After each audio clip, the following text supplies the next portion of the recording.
On February 28th, a deal between Volodymyr Zelensky and Donald Trump on Ukraine's mineral resources fell through.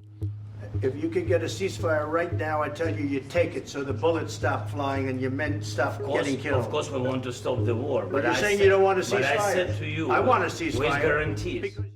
Right now, for the first time in months, Ukraine's armed forces are trying to seize the initiative. Russia has begun redeploying troops from Kurakhove northward to the Pokrovsk-Toretsk line in preparation for a new phase of its offensive in Donbas. In turn, Ukrainian forces have launched preemptive counterstrikes in this area. Earlier, Ukrainian counterattacks successfully eliminated the threat to Ukraine's foothold in Russia's Kursk region, south of the city of Sudzha, and halted Russia's advance west of Pokrovsk and central Donbas. But Ukraine's forces remain stretched thin across multiple fronts. Russian troops continue their assault on Sudzha from the west, threatening Ukraine's main supply route in the Kursk region, and despite Russia's redeployment of troops from Kurakhove to Toretsk, remaining Russian units are still advancing in southern Donbas. Now let's take a closer look. Kurakhove and Velikonovasilka. Ukraine's armed forces withdrew from Kurakhove, specifically the industrial zone on the city's western outskirts, on December 31st. Afterward, they attempted to hold positions on the city's western edge, in a pocket protected by the Vovcha River to the north and the Suki Yali River to the south. However, using their numerical advantage, Russian forces advanced from both sides toward the confluence of these rivers near the villages of Andreyevka, Kostiantynopol, and Ulakli.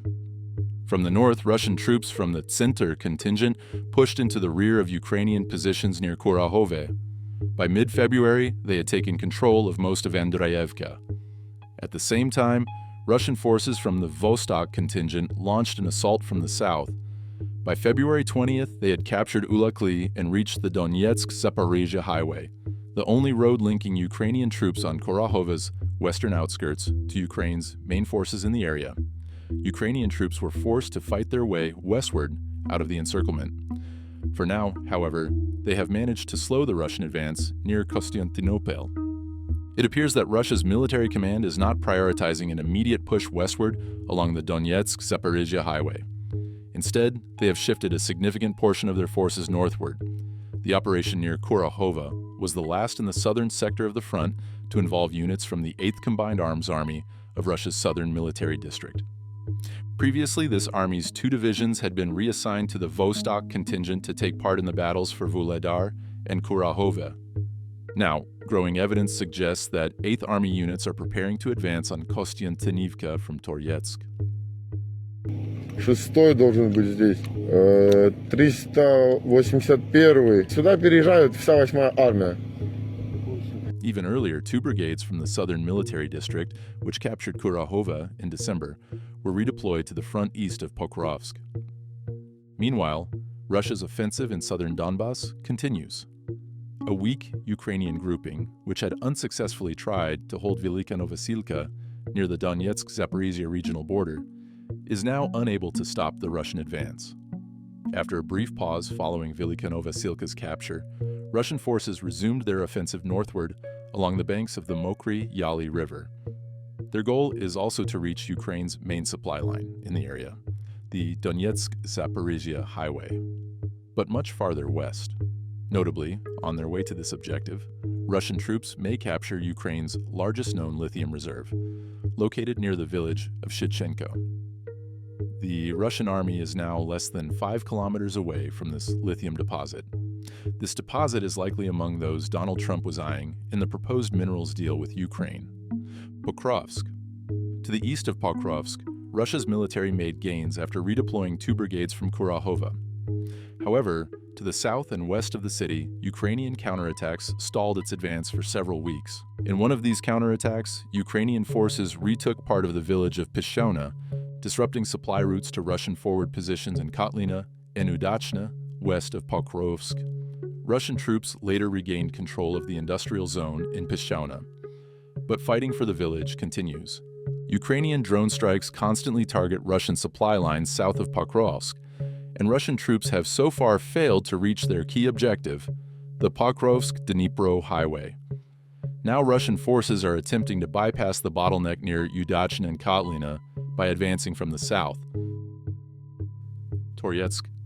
Russia's defense ministry reported the capture of Toretsk on the eastern flank of the Russian offensive back in early February. However, Ukrainian forces still held the city's outskirts. Ukraine's military command took advantage of a Russian unit rotation in Toretsk at the end of February. Before divisions from Russia's 8th Army could fully establish themselves in the decimated city, Ukraine deployed the 93rd Brigade, which had previously defended the southern approaches to Chasiv Yar. Ukrainian troops re-entered Toretsk's devastated city center, disrupting Russia's efforts to deploy the 8th Army in this area. Kupyansk.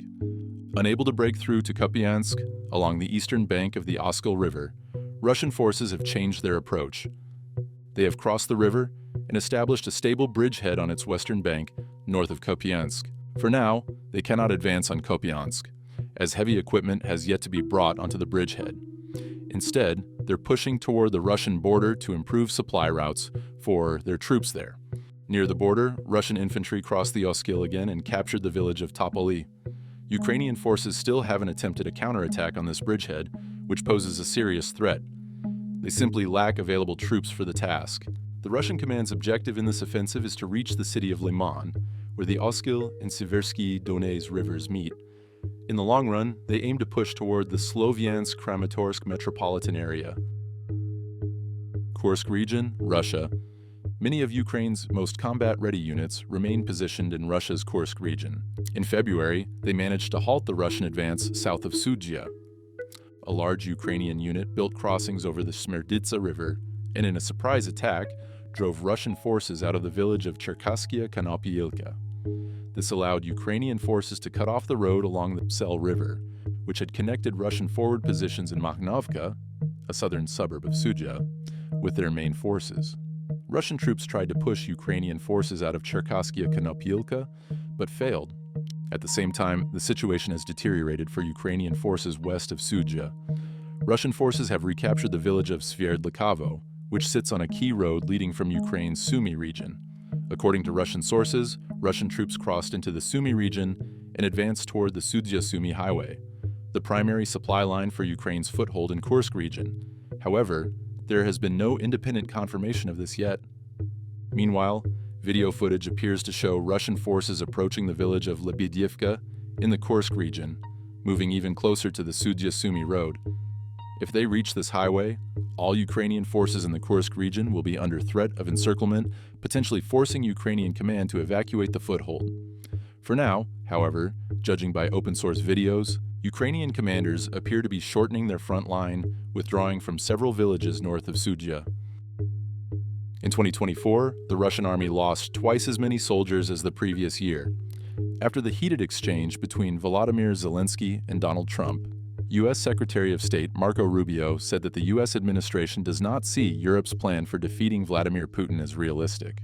According to Rubio, Europe believes Putin will lose the ability to continue the war within a year, an assessment he disagrees with. Strategy. That was the Biden strategy. We were funding a stalemate. We were funding a meat grinder. And unfortunately, for the Ukrainians, the Russians have more meat to grind, and they don't care about human life. We've seen it. Meanwhile, Russia's battlefield gains are coming at an ever greater cost to Putin. So far, Russia has lost an estimated 160 to 165,000 soldiers, including officers, contract soldiers, and mobilized troops. This estimate comes from an analysis of excess male mortality conducted by Meduza and Mediazona. To calculate these figures, we conducted a detailed review of publicly available casualty lists and inheritance case data from Russia's National Probate Registry. The estimate does not include foreign nationals who fought for Russia, such as residents of Luhansk, Donetsk, and other occupied Ukrainian regions mobilized into the Russian army. At the same time, Russia's losses have grown each year, with the total number of troops killed nearly doubling compared to the year before. In 2022, around 20,000 Russians were killed in combat. In 2023, another 50,000 died. And in 2024, Russia saw close to 100,000 losses. In the first 3 months of the war, Russia was losing 40-60 soldiers per day. In the first 3 months of 2024, that number rose to 250.